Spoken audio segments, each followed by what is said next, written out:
하이브리드를 시승을 해보고 있습니다. 1.6 터보 엔진하고 44kW의 힘을 내는 모터가 장착이 되어 있습니다. 시스템 자체는 현대 기아에서 많이 사용하던 그런 하이브리드 시스템이라고 보시면 돼요. 지금 60km로 가고 있는데 지금 여기 보시면은 모터로만 구동이 돼요. 가속을 강하게 걸지 않고 부드럽게 주행할 때는 엔진이 작동을 하지 않습니다. 적극적으로 모터가 작동을 해요. 많은 구간에서, 물론 이제 70km 넘어가고 하면은 당연히 엔진이 켜지지만 그 이하의 구간에서는 모터가 아주 적극적으로 차를 구동을 시켜줍니다. 그렇기 때문에 엔진이 작동하는 시간이 적은 거죠. 그런 부분은 연비에 많이 도움이 됩니다. 70km의 크루즈 컨트롤을 걸고 신호가 꽤 많은 국도변을 주행을 하고 있는데 거의 엔진이 켜지질 않아요. 지금 같은 경우는 엔진하고 모터가 모두 꺼져 있죠. 왜냐면 지금 정지한 상태이기 때문입니다. 부하가 많이 걸릴 때, 자동차에 힘이 많이 필요할 때는 엔진이 작동이 되는 모습을 볼 수가 있습니다. 그러나 이제 어느 정도 속도가 붙고 힘이 별로 필요 없을 때, 거의 뭐 70km 속도까지도 엔진이 작동하지 않고 모터로만 굴러가는 모습을 보여줍니다. 예전의 하이브리드하고는 다르게 굉장히 모터가 적극적으로 자동차의 운행에 개입을 한다고 보시면 될 것 같습니다. 그랜저가 5m가 넘어섰습니다. 그리고 이 차의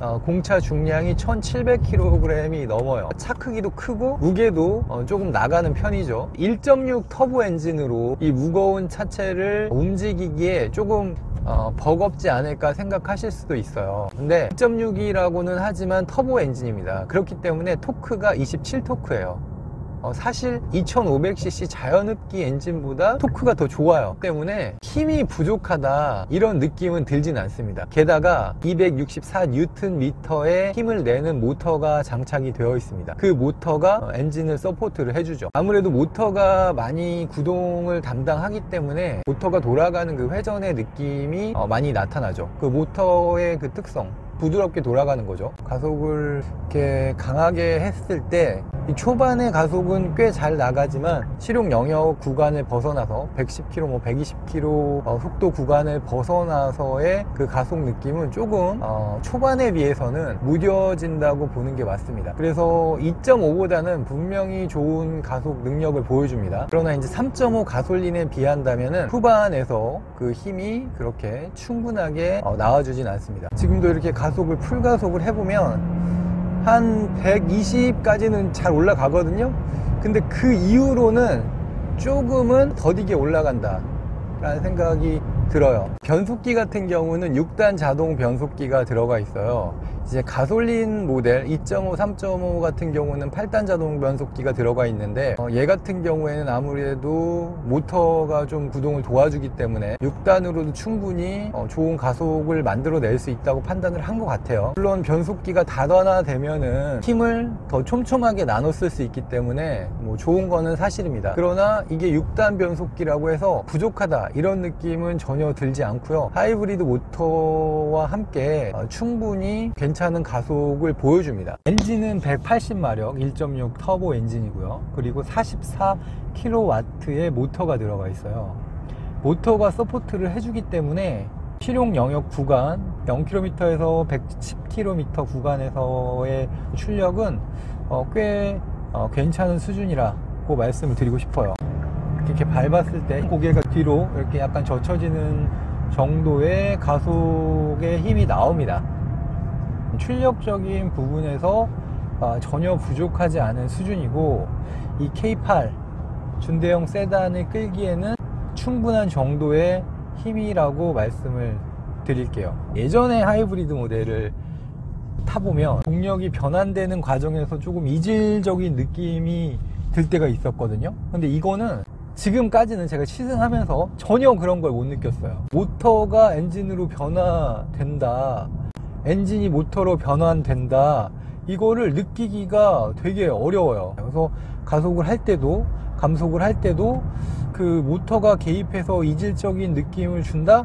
이런 느낌은 받기 힘들어요. 연비가 13.6km/L가 나왔어요. 이 정도 연비면 이 차가 지금 준대형 세단이고, 그리고 크기가 상당한데 괜찮은 수준의 연비라는 생각이 듭니다. 물론 이제 이거는 운전의 환경에 따라서 완전 달라질 수 있는 부분이니까 뭐 단정지어서 말씀드리기는 어렵지만 그래도 무조건 3.5보다는 훨씬 좋은 연비를 보여준다 라고 말씀을 드리고 싶어요. 소렌토 하이브리드를 타고 달려보고 있습니다. 합산 출력은 230마력이고요 엔진이 내는 힘은 180마력입니다 그랜저도 마찬가지고 K8 뭐 스포티지 다 이 시스템을 쓰거든요. 예전의 하이브리드에 비해서는 차가 움직일 때 그 매끄러움은 상당히 좋아졌어요. 엔진이 켜지거나 뭐 모터가 돌아가거나 할 때 그 이질감이 거의 없습니다. 가속을 할 때도 엔진이 붙는 그런 느낌은 별로 없어요. 엔진이 동력을 전달하는 데 있어서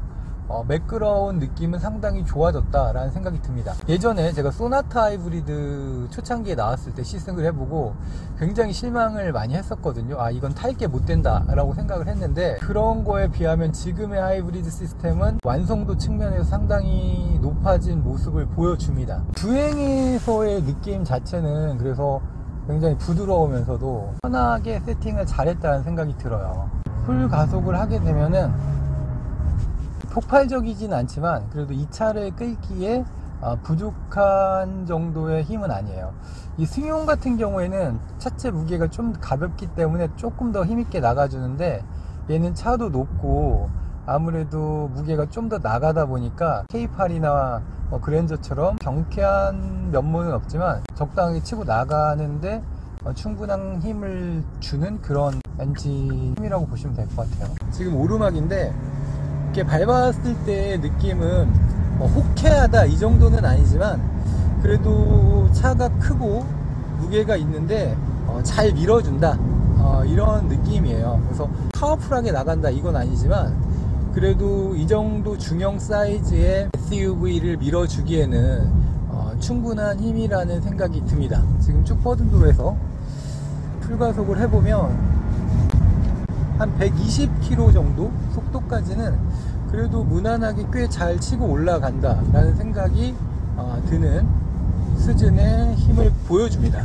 물론 이제 그 이상에서 120, 130 넘어가면서 속력을 끌어내야 할 때는 조금 더딘 감이 있습니다. 연비가 지금 제가 운행하는 동안에는 한 17km/L가 나왔거든요. 쭉 크루징 하면서 달렸기 때문에 가속을 좀 하긴 했지만 그래도 연비가 이 정도면 뭐 꽤 잘 나온 편이라는 생각이 드네요. 그랜저 K8 소렌토 하이브리드를 시승해보고 세 가지 측면에서 접근을 해봤는데요. 첫 번째는 성능, 그리고 두 번째 연비, 세 번째는 기계적인 완성도예요. 이 기계적인 완성도에서는 얼마나 부드러운지, 모터가 붙고 엔진이 붙고 하는 과정에서 이질감은 없는지를 중점적으로 한번 느껴봤어요. 첫 번째로 성능 면에서는 합산 출력이 230마력이거든요 1.6 터보 엔진의 토크가 2.5 가솔린 자연흡기 엔진보다 더 높습니다. 그리고 모터가 서포트를 해주기 때문에 꽤 강력한 느낌이 듭니다. 그래서 2.5랑 비교를 해보자면은 굉장히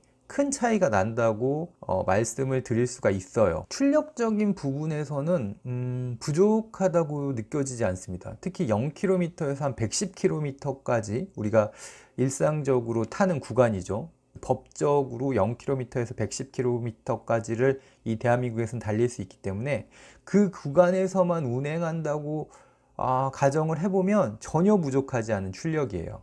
그 구간에 딱 맞게 세팅이 되었다라는 생각이 듭니다.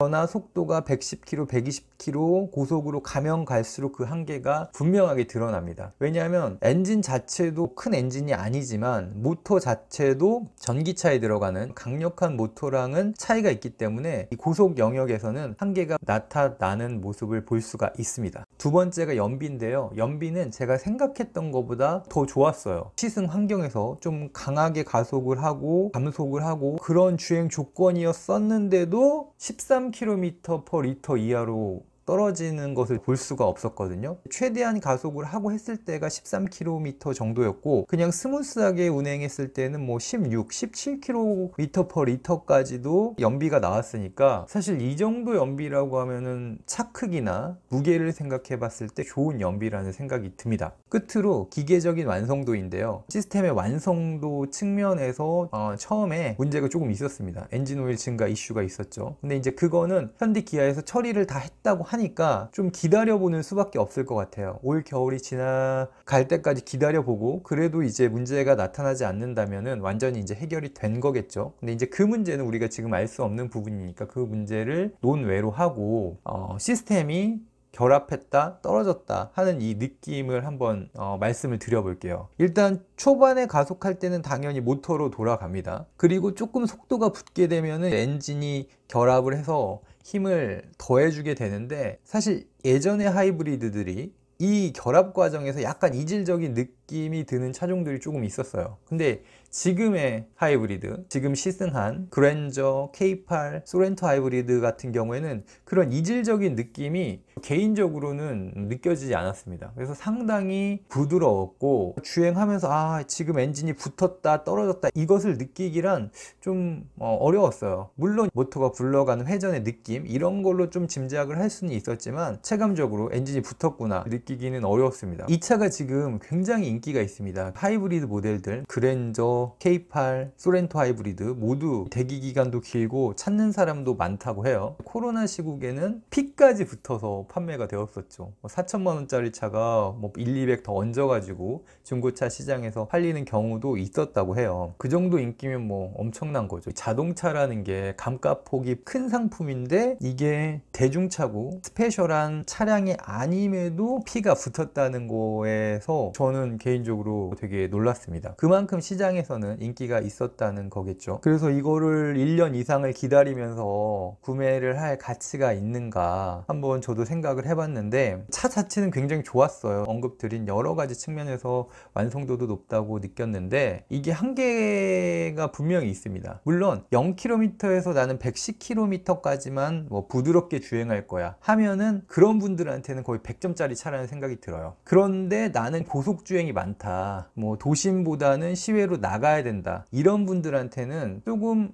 안 맞을 수도 있겠다라는 생각을 했어요. 왜냐하면 이 하이브리드의 최대 장점이 모터로 구동을 하면서 엔진이 가동되는 시간을 줄여서 연비를 올려주는 것인데, 이게 고속으로 가게 되면 무조건 엔진이 붙거든요. 그러면 엔진하고 모터가 같이 돌게 되죠. 그랬을 때는 연비가 점점 떨어져요. 속도를 올리면 올릴수록. 그러니까 하이브리드의 효율성이라는 것은 저속 구간에 초점이 맞춰져 있는 거죠. 그렇기 때문에 내가 이제 고속으로 많이 다니고 뭐 장거리 위주의 주행이 많다 하시는 분들에게는 조금 안 맞을 수도 있는 부분이 있습니다.